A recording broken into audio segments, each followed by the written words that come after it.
ഏതായാലും ഈ സ്ഫോടനത്തിന് മറ്റ് ചില വാഹനങ്ങൾ ഉപയോഗിച്ചതായി റിപ്പോർട്ട് ഇപ്പോൾ സജു തോമസ് അവിടെ നിന്നും നൽകുന്നുണ്ട്. ഹുണ്ടായി i20 വാഹനവും ഈ സ്ഫോടനത്തിന് ഉപയോഗിച്ചതായി ഒരു റിപ്പോർട്ട് സജു തോമസ് നൽകുന്നുണ്ട്. സജു അല്പസമയത്തിനകം തന്നെ ചേരും ഈ വിവരങ്ങൾ നൽകാൻ. എന്തായാലും രാജ്യത്തെ നടുക്കിയ ഒരു സ്ഫോടനമാണ് 6:50 നടന്നത്. അതീവ സുരക്ഷാ മേഖലയിലാണ് ഈ സ്ഫോടനം ഉണ്ടായത് എന്നുള്ളതാണ് ഏറ്റവും ഞെട്ടിക്കുന്ന ഒരു വിവരം. നിരവധി പേർക്ക് പരിക്കേൽക്കുന്നു, 10 പേരുടെ ജീവൻ നഷ്ടമാകുന്ന ഒരു സാഹചര്യം. രാജ്യ തലസ്ഥാനം തന്നെ നടുങ്ങിയിരിക്കുന്നു എന്നുള്ളതാണ് ഏറ്റവും എടുത്തു പറയേണ്ടത്. ദില്ലി ചെങ്കോട്ട മെട്രോ സ്റ്റേഷന് സമീപമാണ് ഈ സ്ഫോടനം ഉണ്ടായത്. നിരവധി വാഹനങ്ങൾക്ക് ഈ തീപിടിച്ചിട്ടുണ്ട്. ചെങ്കോട്ട മെട്രോ സ്റ്റേഷന്റെ 1-ാം നമ്പർ ഗേറ്റിന്റെ അടുത്തായാണ് സ്ഫോടനം ഉണ്ടായത്. ഈ കാറുകൾ പൊട്ടിത്തെറിച്ചു എന്നുള്ള ഒരു വിവരമാണ് ആദ്യഘട്ടത്തിൽ ലഭിച്ചത്. അതീവ ജാഗ്രതാ നിർദ്ദേശം ഡൽഹിയിലും സമീപ പ്രദേശങ്ങളിലുമൊക്കെ ഉണ്ട്. ഇപ്പോൾ DGP റവാഡ ചന്ദ്രശേഖരൻ, സംസ്ഥാന പോലീസ് മേധാവി റവാഡ ചന്ദ്രശേഖരൻ അല്പസമയം മുൻപ് മീഡിയ വണ്ണിനോട് സംസാരിച്ചപ്പോൾ പറഞ്ഞത് കേരളത്തിലടക്കം ജാഗ്രതാ നിർദ്ദേശം ഉണ്ടായെന്ന. സജു തോമസിലേക്ക് പോവാണ്. സജു, ഏറ്റവും പുതിയ വിവരം സജുവിന് എന്താണ് ഈ ഘട്ടത്തിൽ നൽകാനുള്ളത്?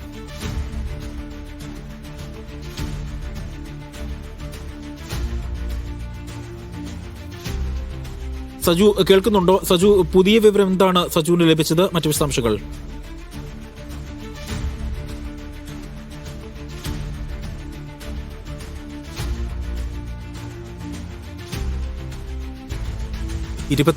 പേർക്ക് ഈ സ്ഫോടനത്തിൽ പരിക്ക് ഏറ്റു. 3 പേരുടെ നില അതീവ ഗുരുതരമാണ് എന്നുള്ള റിപ്പോർട്ടുകൾ വരുന്നുണ്ട്.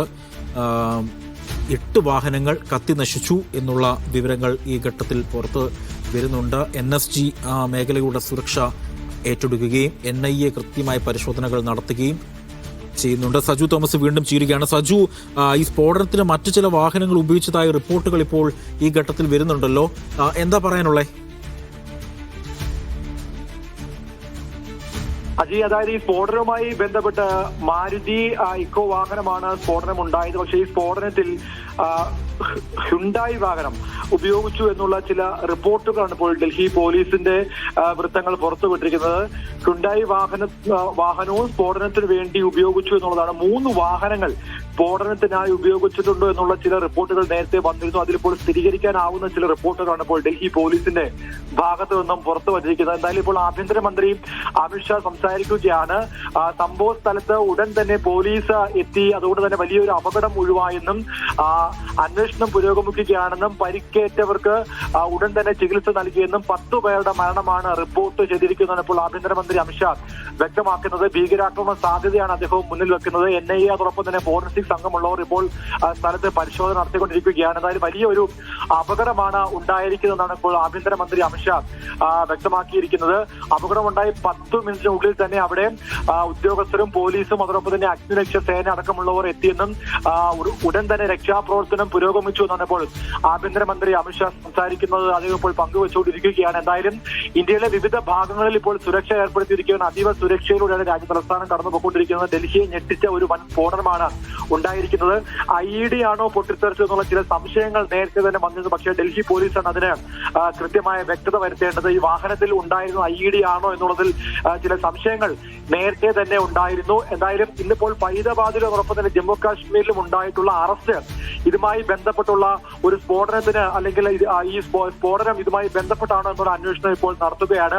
4 പേരെയാണ്, 4 ഡോക്ടർമാരെയാണ് അറസ്റ്റ് ചെയ്തത്. ഇവരുടെ പക്കൽ നിന്ന് IED അതോടൊപ്പം തന്നെ അമോണിയം നൈട്രേറ്റ് അതോടൊപ്പം തന്നെ പിസ്റ്റളുകൾ, AK-47 തോക്കുകൾ, ലഘുലേഖകൾ അതോടൊപ്പം മറ്റു ചില രാസവസ്തുക്കളടക്കം പിടിച്ചെടുത്തിരുന്നു. വോക്കി ടോക്കുകൾ, ഗാഡ്ജറ്റുകളടക്കമാണ് ഇവരുടെ പക്കൽ നിന്ന് പിടിച്ചെടുത്തത്. എന്തായാലും അതുമായി ബന്ധപ്പെട്ടുള്ള അന്വേഷണം പുരോഗമിക്കുകയാണ്. രാജ്യത്തിന്റെ തന്ത്രപ്രധാനമായിട്ടുള്ള മേഖലകളിലെല്ലാം തന്നെ വലിയ അന്വേഷണമാണ് ഇപ്പോൾ നടന്നുകൊണ്ടിരിക്കുന്നത്. ഇന്ത്യയിലെ തന്നെ പ്രമുഖമായിട്ടുള്ള മെട്രോപൊളിറ്റൻ നഗരങ്ങൾ ഡൽഹി, കൊൽക്കത്ത, മുംബൈ അടക്കമുള്ള നഗരങ്ങളിൽ അതീവ സുരക്ഷ ഏർപ്പെടുത്തിയിരിക്കുകയാണ്. വിമാനത്താവളങ്ങൾ, എയർപോർട്ട്, അതോടൊപ്പം തന്നെ റെയിൽവേ സ്റ്റേഷനുകൾ, അതോടൊപ്പം തന്നെ മറ്റു മെട്രോ സ്റ്റേഷൻ അടക്കമുള്ള സ്ഥലങ്ങളിൽ വലിയ സുരക്ഷയും പരിശോധന ഏർപ്പെടുത്തിയിരിക്കുകയാണ്. ഡൽഹിയോട് ചേർന്നുള്ള സമീപ സംസ്ഥാനങ്ങൾ, ഉത്തർപ്രദേശ് അടക്കമുള്ള സ്ഥലങ്ങളിൽ റെഡ് അലേർട്ട് ഏർപ്പെടുത്തിയിരിക്കുകയാണ്. വാഹനങ്ങളിൽ പരിശോധന തുടരുകയാണ്. അതായത് ഈ ഒരു വാഹനം ആദ്യം വന്ന ഒരു മാരുതി എക്കോ വാഹനമാണ് റെഡ് സിഗ്നലിലേക്ക് എത്തിയത്. വളരെ വേഗത കുറഞ്ഞു വന്ന ഈ വാഹനം റെഡ് സിഗ്നലിൽ നിർത്തുകയായിരുന്നു. അതിനുശേഷം വലിയൊരു പൊട്ടിത്തെറി ഉണ്ടാവുകയായിരുന്നാണ് ഈ ദൃക്സാക്ഷികളൊക്കെ ഇപ്പോൾ പങ്കുവച്ചിരിക്കുന്നത്. എന്തായാലും ആദ്യഘട്ടത്തിൽ പുറത്തു വന്നത് ലാൽക്കില, ഈ മെട്രോ സ്റ്റേഷന്റെ ലാൽക്കില ഗേറ്റ് നമ്പർ 1-ലായിരുന്നു ഈ ഒരു പൊട്ടിത്തെറി ഉണ്ടായത്. പക്ഷേ ഇപ്പോഴാണ് കുറെ കൂടി വ്യക്തത വരുന്നത്. ഈ വാഹനം റോഡിൽ തന്നെയാണ് പൊട്ടിത്തെറിച്ചിരിക്കുന്നത്. അപ്പോൾ റോഡിലുണ്ടായിരുന്ന മറ്റു വാഹനങ്ങളിൽ ഉണ്ടായിരുന്നവരാണ് മരിച്ചതെന്നാണ് ഇപ്പോൾ നമുക്ക് മനസ്സിലാക്കാൻ സാധിക്കുന്നത്. 10 പേർക്കാണ് ജീവൻ നഷ്ടമായിരിക്കുന്നത്. 24 പേർക്കാണ് അതീവ ഗുരുതരാവസ്ഥയിൽ ആശുപത്രിയിൽ. സജു, ദയവായി തുടരാവോ? ഇപ്പോൾ കേന്ദ്ര ആഭ്യന്തരമന്ത്രി